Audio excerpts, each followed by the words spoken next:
All right, Dr. Cassidy Preston, welcome to the Up Coach podcast. How are you today? I'm doing great. Thanks for having me on, Todd. It's a pleasure to chat as always. Yeah, well, and everyone, I've known Cassidy for a long time, and I pinged him maybe about an hour ago and said, "Hey, I had a podcast guest cancel, and I could really use you come on the show a little bit earlier than we were planning." So he's jumping in here, but he's got some amazing stuff I know he's going to share. But before we dig into that, one idea that's helped to shape your coaching practice and how you work with people. Can you just share with everyone kind of who you are and who you work with and why you think that is so important? Yeah, I my background, what I do is mental performance coaching, mostly with athletes, but other areas, and anyone can want to be a high performer. But I got into it naturally from my own playing career. Like I was as a hockey player in Canada, beat myself up, struggled with confidence, had a long career where I was trying to put together all these different strategies, this be positive stuff that didn't really work and wasn't sustainable. So that's what got me going to school, did all kind of extra research, focusing on creating systems, strategies, principles that work for high performers, for athletes, so they can, work on that 6 inches between the ears a lot more effectively and efficiently. Obviously, getting to meet you has been very helpful, and the alter ego strategy is something we're big fans about, and that's a little cue to what we'll be talking about. I think that answers most of it. We now have a huge firm now, like it's a big team of about 12 or growing mental performance coaches, and we do a lot of one-on-one coaching is the main thing that we do. So, Well, to anyone that's listening, I know that there's a big movement around if you want to grow a coaching business, you need to move away from one-on-one. You need to move into like group and cohort and course and all that kind of stuff. And I've had the pleasure of mentoring Cassidy and helping out shape his strategy. And he's done the exact opposite. He's grown what is probably now the largest mental game coaching company in the sports space, and they only do one-on-one work. So, having said all that, what would be the one thing that you'd love to share with everybody that's really made a big impact on your ability to get results for your guys' clients? I think it's something I've been doing for a while, and then your help's actually been a big part of it in the alter ego work, but it's the narrative stuff. And it's like when somebody says, I've always just been that way, or this is who I am. And, I'm a person that does this. And so as soon as the narrative and the identity is like rooted, it's like, well, then we can't deal with the confidence or the beating yourself up because you just believe it to be true. And so helping really shine a light on the root problem, on the root, narrative that's then just holding someone back from evolving or growing or letting go of those limiting beliefs is the number one thing. When that pops up with an athlete, with a client, it's like, oh, well, let's tackle that and question that, challenge that, and doing it pretty assertively, but also have to, you can't just get mad at somebody. It's like, hey, I've had those narratives all the time, like a lot. And that's often, again, why I got into this. And so having the empathy and understanding, like, yeah, it's normal and human, but what do we have to keep believing those narratives around ourselves? And that shift is quite transformational. Well, so how challenging was it for you as a new coach to be able to challenge people on those things? From my experience of mentoring lots of coaches or just being in this industry since before it was an industry, that's typically where a lot of people under index is their ability to challenge people on the thought or the narrative or the idea that they have. So take us back to the very beginning. Like, was that easy for you to do because of your sports background and being around there, or was that kind of something you really had to develop for yourself? Yeah, it's a great question. I think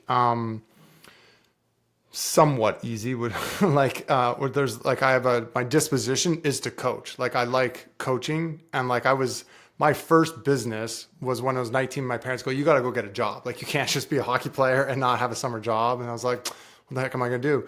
So I didn't. I was actually a bouncer, so it's quite a little bit at night at the Moose in North Bay. But then I started my own and did it with a friend, hockey training business called Complete Hockey Training, which we worked out in my basement, shot pucks in my buddy's garage. And then I did some mental training at like 19 and like just giving them like, I will do basic stuff.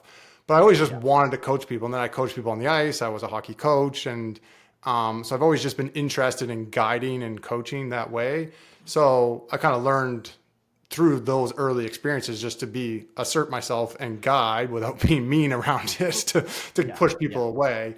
And I think I also just have, like you said, from my own experiences, a lot of certainty and challenging people like, no, this isn't necessarily serving you. There is a different way. Try looking at it this way. And you tell me if it fits. And so that narrative is very much guiding and challenging, yet it's not like pushing and like demeaning and putting people down, because that's never going to help. Sure. So those would be kind of the two things. And then with this narrative thing, the thing I would say is obviously the more I've done the alter ego strategies and the more I've done it and got good at identifying those inner narratives and tackling it and seeing the transformation, now I'm getting more certainty and speaking to people about like, okay, well, I've seen this before. Other people have said this, but like, who says that's true? So that would where I would get the certainty around it. And so when you're diving into that narrative with someone, how much are they even aware of the idea that they even have their own narrative? Like, do you even have to do any coaching around the concept of an internal narrative that some of these people, because you're dealing with a lot of times younger athletes, they're not going to have anywhere near the level of experience and knowledge and wisdom that you have. So do you have to also even just position the concept of narrative with people?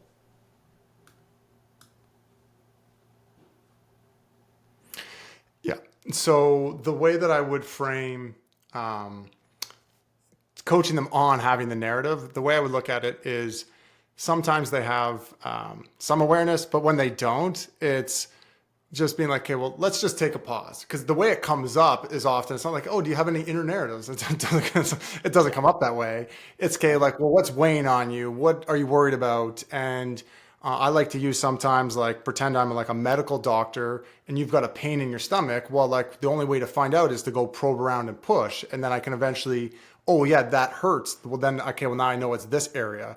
So I do the same with someone's, thoughts, mind, in the sense of, okay, well, there's something in this area. Well, like, let's guess and probe and see what is like resonates. Oh yeah, that kind of narrative or that line of thinking or that is what, evokes that feeling of worry or frustration or distraction or anxiety, etc. So, and then as they start talking about it, then sometimes a narrative pops up and I'm like, oh, okay, well, let's pause. And like, let's just take a lens around the fundamental narrative that you're using to articulate what you're thinking, feeling, operating. So I'm not sure if that answered the question, but I have another way that maybe I use often to help people understand. And again, especially with the older people or athletes, I use the, are you, and I think you've said this before too, but it's like, are you what you do or achieve or you think or you feel? And it's like, you're the character in a story, but you're not the character in the story. You're actually the author or the narrator of your life. You are awareness and choice and how you, narrate the story and how you write the next page. And so that framework, helping people look at it that way versus, no, I'm just a character in a story. No, you're actually the author of your own story. So helping them flip the script on that, well, then it's like, okay, well, then what story are you writing and how are you interpreting the facts that have happened? Is a helpful way for them to understand it. From the work that I've done with identity stuff and talk to people through alter egos is you're both too. You're the author and you're the character.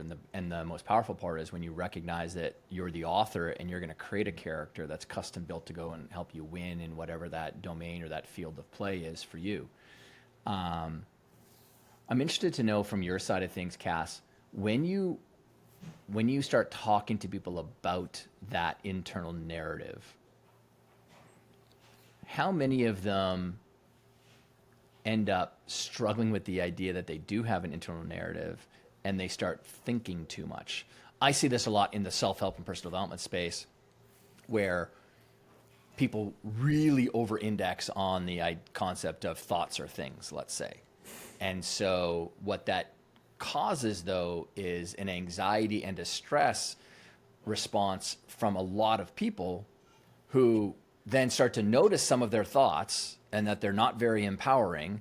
And then they spiral into beating themselves up as opposed to realizing that that's literally just the activity of the mind kind of thing. So I'm just wondering that once you call attention to the fact that, hey, you've got this internal narrative, is the statement, I'm just not built that way, is that actually true?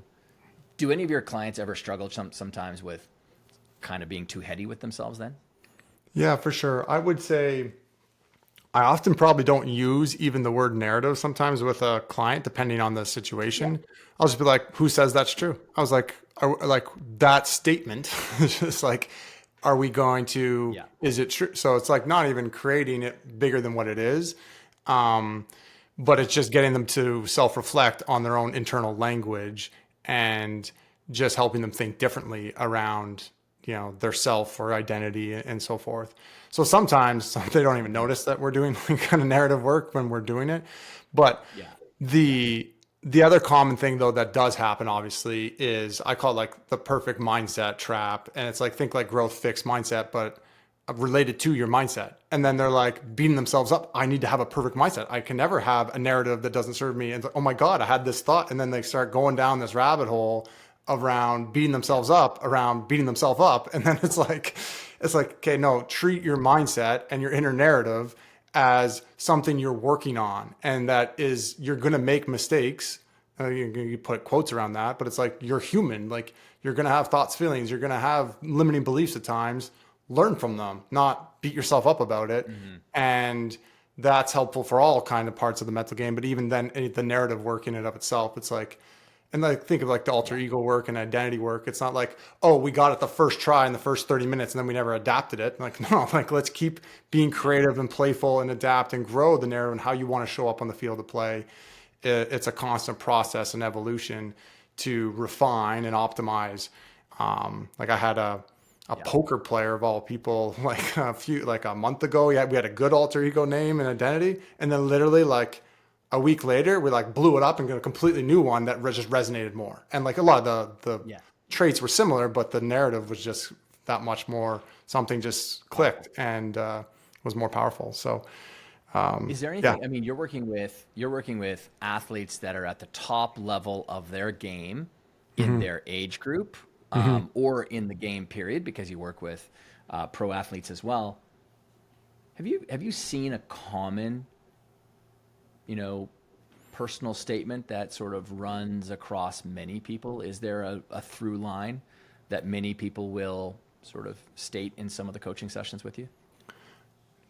There's a few, probably pretty related. The most common is like, I struggle with confidence, or I'm someone that's not confident, or I always beat myself up is another variation of that. I'm just too hard on myself. And yeah, so like, and we can go debunk that. So I'm curious, when someone says, I beat myself up, Yeah. do you really go deep on that? Like, do you say, what do you mean? What do you mean you beat yourself up? I'm just wondering, because we do that. Human beings will use the same language over and over again, and there's a lack of specifics with it. And it's just a sort of a general broad statement. And I find personally that when I attack the statement to get more detail around it, it actually dissolves a lot of times, because they can't even articulate it sometimes. And they'll go, yeah, it's actually not that, it's this. And I'm like, okay, great. So what we're saying now is that's no longer true for you, that you don't beat yourself up. Is that true? And they go, yeah, that I would say that's true. I'm like, okay, great. Now, so what is the other thing then? Yeah. And because if I can keep on parking these vocabulary statements that people use, that in there is like a powerful coaching session, because we just got rid of some just pervasive thoughts that are not actually even things. Yeah. Oh, exactly. And so, yeah, and I'll definitely kind of address this. Like, is this serving you, and is it even be even true? Meaning, like, do you always beat yourself up? Like, it's like Mm-hmm. I had an athlete worried, I'm so stressed out about the upcoming season. And I'm like, well, it might not be that bad. Like it might go well first and foremost, but also like if things don't go well, which there'll be adversities, you know how to deal with it. It's like, oh yeah. It's like, what are you stressed out about then? So that, shift in narrative, I think, is important. And then with the confidence one is just shifting the, like sometimes, and you say this a lot as well, but, and some of the work and things I've seen you post, it's like when someone goes, it's like, who says you have a confidence problem? Like, it's Yeah. like, you show me like what that, or it's like, are you just not owning your capabilities? And when we like that and shift often for an athlete or even anybody in any high that's doubting themselves, it's like, well, just, I'm not owning my capabilities. That's a way easier problem to now solve than Yeah. labeling it as a confidence problem. Like, so I'm often like diffusing and, the word Yeah. confidence is tainted for so many people that it's, we want Well, to and the shift the challenge is language. that we don't know what that other person's definition of confidence even is. So we Exactly. have to, well, what do you mean by confidence? Because I mean, that's the challenging part of any of us that are trying to coach and lead and mentor and advise other people. The hard part of any communication is I have a picture in my mind. I have definitions and philosophies in my mind of what that thing is.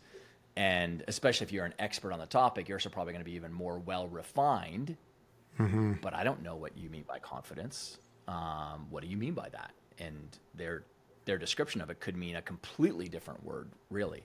So, yeah, finding that common ground is a big part of that coaching process. I love that you dive into narrative stuff and that you invite people into the idea that they are storytellers in their own head, Yeah.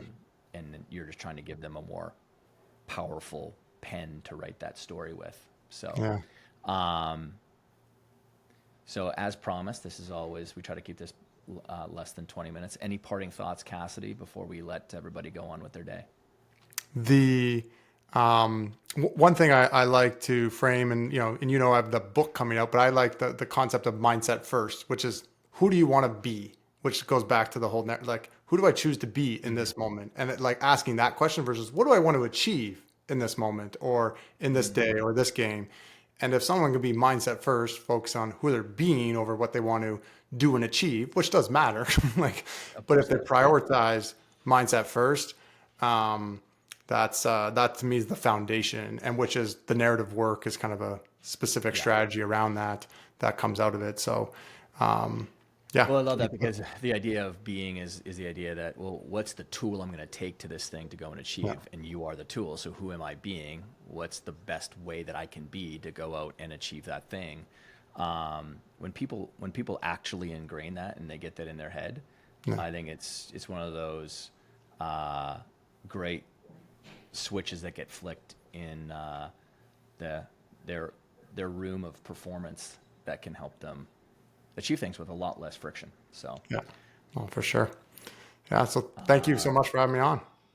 absolutely. Cassidy, where can people go and learn more about you? Where can they find you online and connect as well? Yeah. Website's cepmindset.com.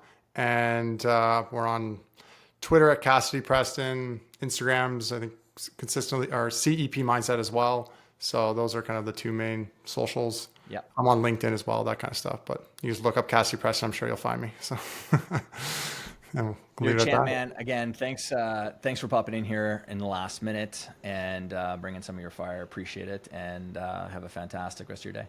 Awesome. Thank you, Todd.